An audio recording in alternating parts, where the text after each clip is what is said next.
Hello everyone, welcome back. So today in this particular session we are going to practice all kind of questions and whatever has been taught in last 3 or 4 videos, right? So whatever we have studied till now in physics, we are going to revise it, or say we are going to practice some questions on it in order to get our concept clarified.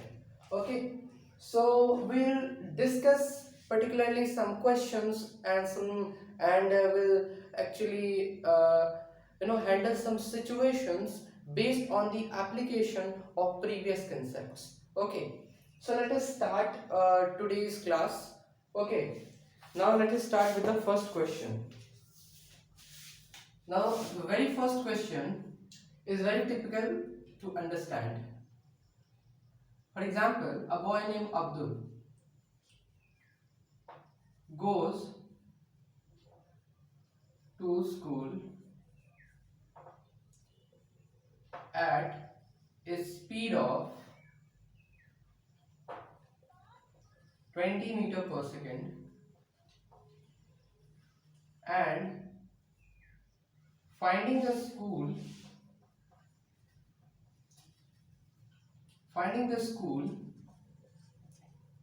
closed. He ran back with a speed of 30 meter per second. Okay, find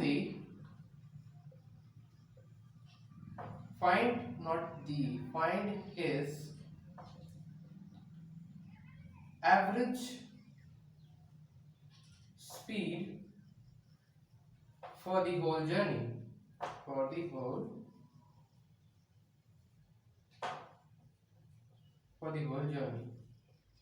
Okay, so a boy named Abdul goes to school at a speed of 20 meter per second. Finding the school closed, he was very happy, and he actually come back with a speed of 30 meter per second. That was 10 meter per second more than his earlier speed. And then find his average speed for the whole journey.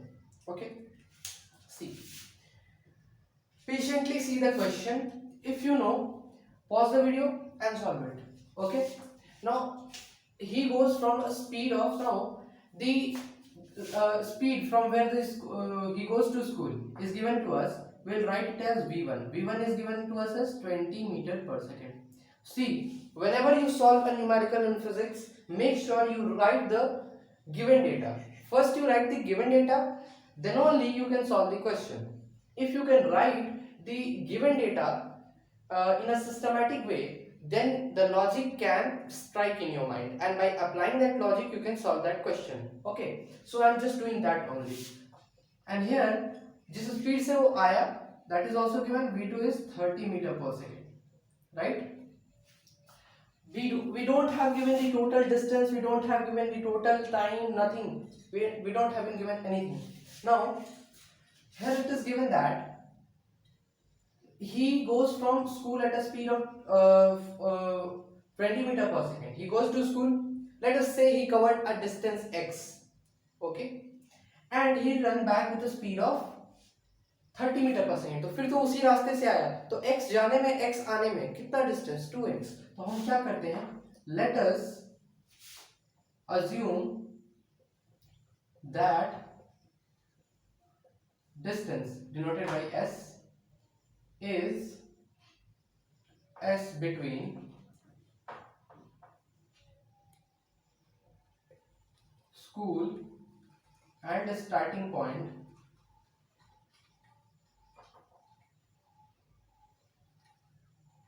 is x. अगर वहां से school से starting point से school तक का distance अगर x है, therefore total distance for the whole journey, ये क्या हो जाएगा हमारे पास, x plus x, जो कि क्या हो जाएगा 2x.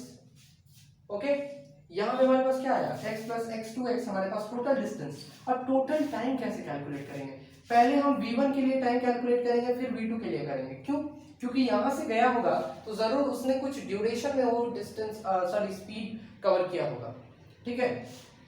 तो यहाँ पर हम निकालते हैं v1 का हम फॉर्मूला जानते हैं distance upon time, speed is distance upon time. इधर से जाने वक्त कितना डिस्टेंस कवर किया वो x, टाइम कितना लगा उसको, सपोज कर लेते हैं t1 टाइम लगा उसे, ठीक है। अब यहां से हम t1 कैलकुलेट करते हैं, t1 is equal to x upon v1, तो x तो x ही है, v1 की वैल्यू 20, ये हो गया सेकंड में, ठीक है, x upon 20 second. Okay, next अब हमारे पास v2 गिवन है, v2 का वैल्यू क्या होगा x अपॉन t2, ओके, आते वक्त, ठीक है। तो x हमारे पास और t2 की वैल्यू नहीं पता, तो t2 की वैल्यू हम क्या करेंगे, यहां से कैलकुलेट करेंगे। This t2 will give us x upon v2 and this x is constant and so we'll take the value of v2, this is x upon 30 second. Now you have got the total time, now the total, therefore total time ये क्या हो जाएगा, x upon 20 plus x upon 30। तुम्हारे पास total distance है, total time है, calculate कर सकते हैं आप एवरेज स्पीड, आराम से कर सकते हैं, बस कैलकुलेशंस बाकी है, ज्यादा कुछ नहीं। एवरेज स्पीड क्या है, total distance 2x upon total time x upon 20 plus x upon 30, this is 2x, take the LCM, you will get 10 to the 20, 10 3 is 30, so 20 into 3, that is 60, you will get the LCM 60.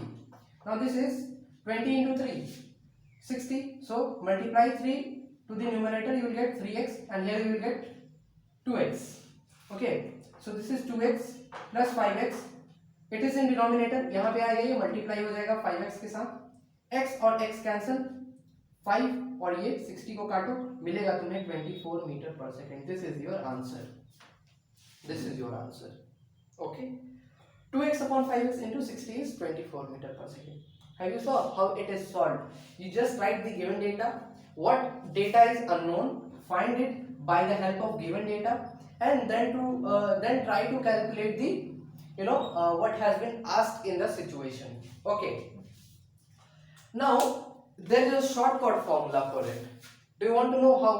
See, same answer will come with a very short method. See.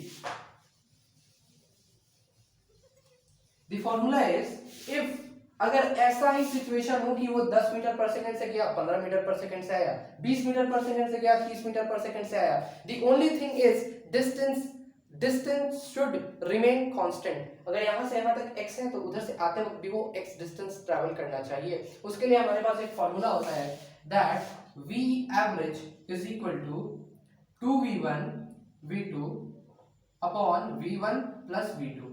याद कर लो इस फॉर्मूले को यार, बहुत ही काम का formula है, 2 स्टेप में इससे सवाल सॉल्व हो सकता है। 2v1 v2 multiply the speed by 2 and divided by the sum of the speed. So let us do 2 into v1 20 v2 30 divided by 20 plus 30। how it is 2 3s are 6, 600 into 2 1200 upon 50, what do you get? 5 to the 10, 5 for the 20, same answer you are getting, so you can solve by this method also. How it was?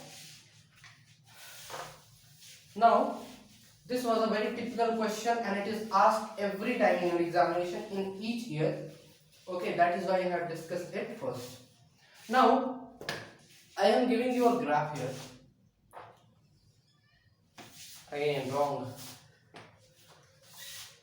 okay, let us use the duster, that will be more okay, and now I am using the duster here also so that I can make straight lines, okay। Now just see here, this is origin 1 2 3 4 1 2 3 4, okay। Now tell me which body has the greater speed?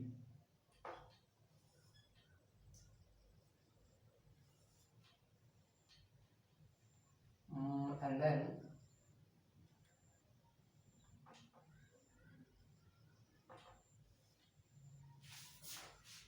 sorry, okay, tell me which one has the greater speed. This is a body A ये A है और ये B है। Which has the greatest speed? Which has the more speed? And the speed is in metre per second में speed है, time हमारा second में, और ये जो है हमारा metre per second, sorry metre I am doing wrong. Speed किसका ज्यादा होगा? तो देखो इस केस में ज्यादा दिमाग लगाने की जरूरत नहीं है, हमने स्लोप पढ़ चुके हैं हम लोग। स्लोप पे हमने एक फॉर्मूला पढ़ा है tan थीटा, थीटा की वैल्यू जितनी ज्यादा स्लोप उतना ज्यादा, हम लोग ये पढ़ चुके हैं। अब यहाँ पर हम थोड़ा थीटा की वैल्यू चेक करते हैं।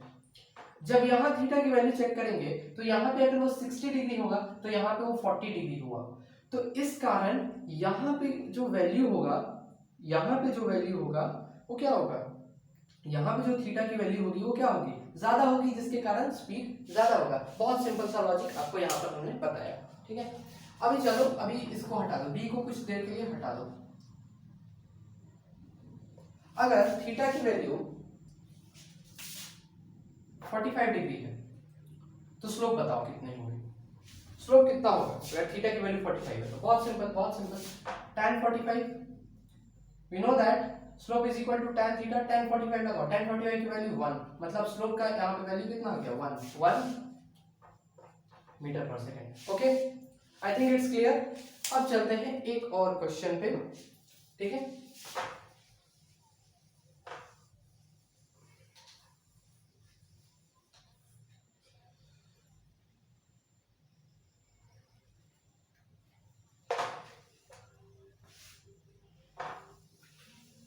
ओके, अब चलते हैं हम थोड़ा सा स्पीड पे। एक बॉडी है ए, उसने डिस्टेंस कवर किया बी तक 20 मीटर, और एंड इट कवर्ड 20 मीटर नहीं लेते हैं, थोड़ा अच्छा सा लेते हैं, चलो 36 मीटर लेते हैं। ओके, और जो इसने टाइम लिया वो टाइम था 4 सेकेंड। चलो 4 सेकेंड। अब स्पीड बताओ, स्पीड इन पहला सेंटीमीटर पर सेकेंड, दूसरा मीटर पर सेकेंड, तीसरा किलोमीटर पर आवर। कैसे कैलकुलेट करेंगे इसको? देखो सबसे पहले सेंटीमीटर पर सेकेंड को पकड़ो, मीटर है ना, सेकेंड तो नहीं बदल रहा है, यहाँ पर टाइम तो टाइम ही है। 36 मीटर को अगर हम सेंटीमीटर में बदलेंगे तो कितना होगा, 36 into 100 that is 36,000 centimetre. So 36,000 centimeter divided by 4 will give us 9,000 centimeter per second, which will be the speed of the object from A to B in centimeter per second. Metre per second में क्या करेंगे, बस कुछ नहीं, metre per second में जो दिया है उसी को कर दो 36 divided by 4 we get 9 metre per second. अब किलोमीटर पर आवर में कैसे करेंगे, सेकंड को हमें फिर आर में कन्वर्ट करना होगा, 36 मीटर को हमें किलोमीटर में कन्वर्ट करना होगा। तो कैसे करेंगे भाई, पहले 36 को 1000 से डिवाइड करो, फिर उसके बाद इसको और डिवाइड करो, 4/60 से डिवाइड करो, है ना, फिर जाकर के कहीं आंसर है तो उसको काटो, फिर इसको काट दो, 9 हो जाएगा ये। तो 9 डिवाइडेड बाई 100 डिवाइडेड बाई 4/6। अब देखो इसको यहाँ पे क्या होता है, 9/100 इंटू 6/4। अभी क्या करेंगे, इसको काटे, नहीं 4 तो हमारा कैंसिल हो गया, सॉरी 4 हमारा कैंसिल हो गया है, तो 6 into 1 होगा, यहाँ पे 1 होगा, इसका याद रखो।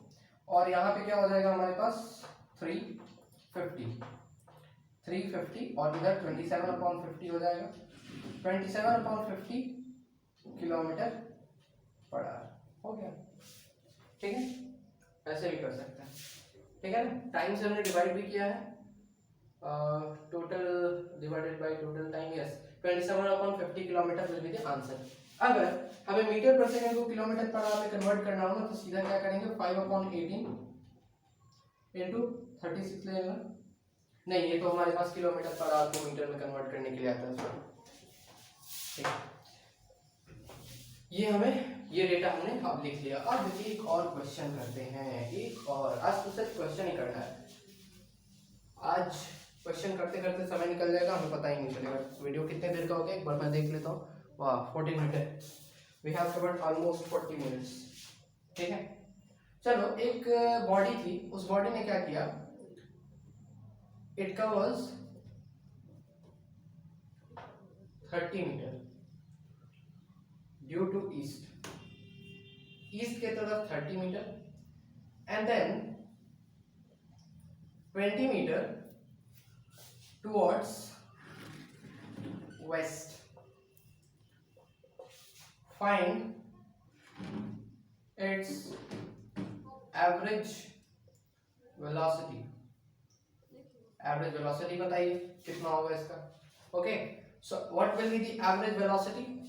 Average velocity will be total displacement upon total time. Okay, now 30 metre due to east. चलो डायरेक्शन दिया, डायरेक्शन का ध्यान रखेंगे. 30 metre east, then 20 metre west. No west मत रखो, नहीं तो इसको फिर 0 डिग्री पे हो जाएगा. लेट अस से 20 मीटर नॉर्थ रख लो इसे. ठीक है, 20 metre east, then 30 metre east, 20 metre north. Tell me the total displacement. If this is 30, this is 20, then what will be this will be the resultant displacement. We know that displacement is the point between it is the distance between initial and final point. So displacement क्या होगा हमारे पास? Displacement की value क्या हो जाएगी यहाँ से? 20 square plus 30 का square, root under 400 plus root under 900, क्या आ जाएगी? Root under 1300. रूट अंडर 1300 की वैल्यू कैलकुलेट करते हैं फैक्टराइजेशन करके. 2 6 12, 2 5 10, 6 2 3 25. Let us calculate by 5. 5 6 are 30, 5. So this is coming around 2 5 10, 10 root 13, 10 root 13 metre. ये हमारे पास क्या आ गया? Average total distance. Total time हमारे पास समझ लो गिवन है t is equal to 10. ठीक है, 10 root 13 divided by 10, root 13 metre per second will be the answer. Root में दिया हुआ, रूट की वैल्यू आप कैलकुलेट करेंगे खुद से. ओके, चलिए 4 क्वेश्चन या 3 क्वेश्चन हमने अभी तक डिस्कस कर लिए हैं. ओके, अभी थोड़ा सा और 1-2 क्वेश्चन कंप्लीट करके उसके बाद हम लोग सेशन को बस एंड करेंगे. हमने क्वेश्चन की वैरायटी देखना है कि क्वेश्चन किस किस तरीके से बन सकता है, क्या क्या मतलब प्रोसीजर हो सकते हैं क्वेश्चन में. ठीक है, यही हम लोग को बस देखना है. ठीक है, अभी हम लोग कुछ और अच्छे क्वेश्चंस थोड़ी सा प्रैक्टिस कर लेते हैं. देखो अच्छे नहीं, बहुत ही बेसिक सवाल है. ठीक है, यहाँ पे गया बॉडी, ठीक है, ऐसे गया, दोनों के बीच का डिस्टेंस a है, ये पॉइंट b है, ये पॉइंट c है, ये पॉइंट d है.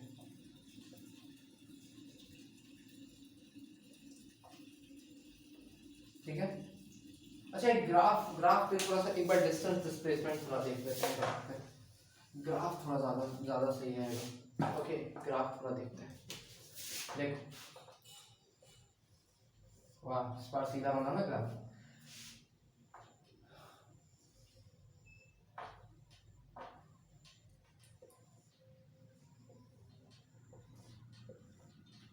यहाँ की वैल्यू, थीटा की वैल्यू, अगर tan 60 है तो थीटा की वैल्यू क्या होगी यहाँ पे?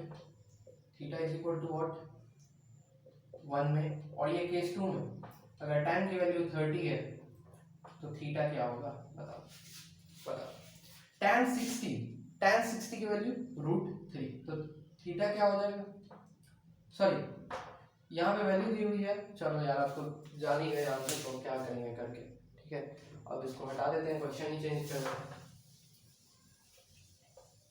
ठीक है, तो क्वेश्चन अभी हम लोगों ने उसको फिर से इरेज कर दिया है. अभी 1-2 क्वेश्चन और करते हैं. ज्यादा क्वेश्चन बनते नहीं है डिस्टेंस डिस्प्लेसमेंट और स्पीड और वेलोसिटी पे. स्पीड और वेलोसिटी का थोड़ा सा बन सकता है वैरायटी. ठीक है, ये ग्राफ देखो, इसको मैं थोड़ा सा नीचे इंक्रीज कर देता हूँ. 1 2 3 1 2 3 4 1 2 3 4. यहाँ से बॉडी गया और ऐसे आया, फिर नीचे गया, फिर ऐसे आ गया, फिर गया, ऐसे आ गया. ठीक है, ये हमारा कौन सा ग्राफ है? मैं पहले बता देता हूँ, ये स्पीड और टाइम का ग्राफ है. ये स्पीड और टाइम का ग्राफ है, ठीक है, ये स्पीड और टाइम का ग्राफ है। और एक हिंट दे देता हूँ छोटा सा, ये जो एरिया होगा ना, ये वाला, ये एरिया हमें रिप्रेजेंट करेगा, ये एरिया हमें दिखाएगा एक्चुअली कि व्हाट इज द डिस्टेंस। तो आपको यहाँ पे बताना है ratio of distance to displacement, ठीक है, डिस्टेंस और डिस्प्लेसमेंट का रेशियो बताना है। तो पहले बात कि हमें ये जानना है कि भाई डिस्टेंस का जो होता है सिर्फ मैग्नीट्यूड होता है, और डिस्प्लेसमेंट जो है उसका मैग्नीट्यूड प्लस में डायरेक्शन दोनों होता है, ठीक है। अब देखो यहाँ पर देखो बॉडी यहाँ से चला, अच्छा पॉइंट हमने मार्क नहीं किया अभी, चलो 1 2 3 4, 1 1 2 3 4, ओके।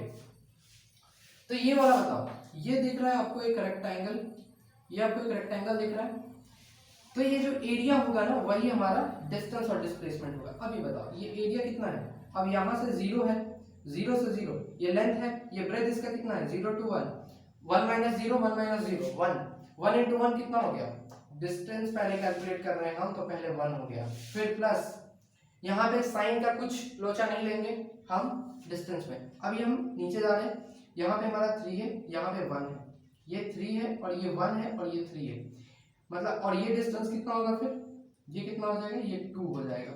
ये अगर 3 है, अगर ये 1 है तो ये 2 हो गया। अगर ये 2 हो गया तो यहाँ पर ये क्या है 1 है, ये 1 है ना, ये 2 into 1 कितना हो गया 2। और ऊपर गए हम, ऊपर गए तो यहाँ पे कौन सा कोऑर्डिनेट है, यहाँ पे है हाँ यहाँ पर हमारा 1 है, अच्छा 1 मेरा यहाँ पर है, अच्छा हम लोग थोड़ा इसे और बड़ा बना लेते हैं, चलो 2 के पास कर देते हैं, चलो 2 के पास, तो हमारा यहाँ पे लेंथ क्या हो गया 2 हो गया, ब्रेथ क्या हो जाएगा, ब्रेथ क्या हो जाएगा, सबसे पहला बात यहाँ पे स्टार्ट हुआ है, बॉडी यहाँ से उठना स्टार्ट किया, बॉडी ने यहाँ से उठना स्टार्ट किया, तो इसको क्या बोलेंगे, इस केस में बॉडी की जो डिस्प्लेसमेंट होगी, यहाँ पे 4 है, यहाँ पे 3 है, यानी कि 1, तो 2 into 1 plus 2 तो कितना हो जाएगा 5 metre will be the total distance. Displacement के देखो केस में थोड़ा कुछ लोचा होगा, वो होगा साइन का, साइन का सबसे बड़ा कंफ्यूजन होगा यहाँ पे। तो ये मैंने क्या कर रहा है अभी आपको साइन से बचने का एक तरीका है, कोऑर्डिनेट सिस्टम को फॉलो करो, सिंपल सा लॉजिक, कोऑर्डिनेट सिस्टम को फॉलो करो, नेगेटिव वाले लेफ्ट वाले साइड जाओ, तुम नेगेटिव साइड ले लो, going to the downward to the y axis, take it as negative, follow the coordinate system, that will be the sign convention particularly, okay. So let us draw the diagram how it was, this was 0 na, this was like ऐसे, और इसको थोड़ा ऊपर ले जाके ऐसे, तो ये हमें डिस्प्लेसमेंट ही देगा, ये भी हमें डिस्प्लेसमेंट देगा, लेकिन यहाँ पे साइन का दिक्कत होगा। यहाँ देखो ये तो 1 था, ये पहले से 1, ये तो 1 था ना, तो 1 minus 0 1, तो डिस्प्लेसमेंट का भी केस क्या हो गया, पहले 1 हो गया, उसके बाद ये देखो यहाँ पर देखो साइन का कुछ दिक्कत होगा तुम्हें, तो यहाँ पे 1 होगा, यहाँ पे 2 है, यहाँ पे 3 है, 3 minus 1 यहाँ पे कितना हो गया डिस्टेंस 2, लेकिन ये हमारा y एक्सिस है, this is the y axis, and when you go downward towards the y axis you actually take the sign convention as negative, this is the rule of coordinate system। अगर ये 1 है तो ये -1 लेंगे हम, तो 2 minus 1 तो कितना हो जाएगा डिस्प्लेसमेंट -2।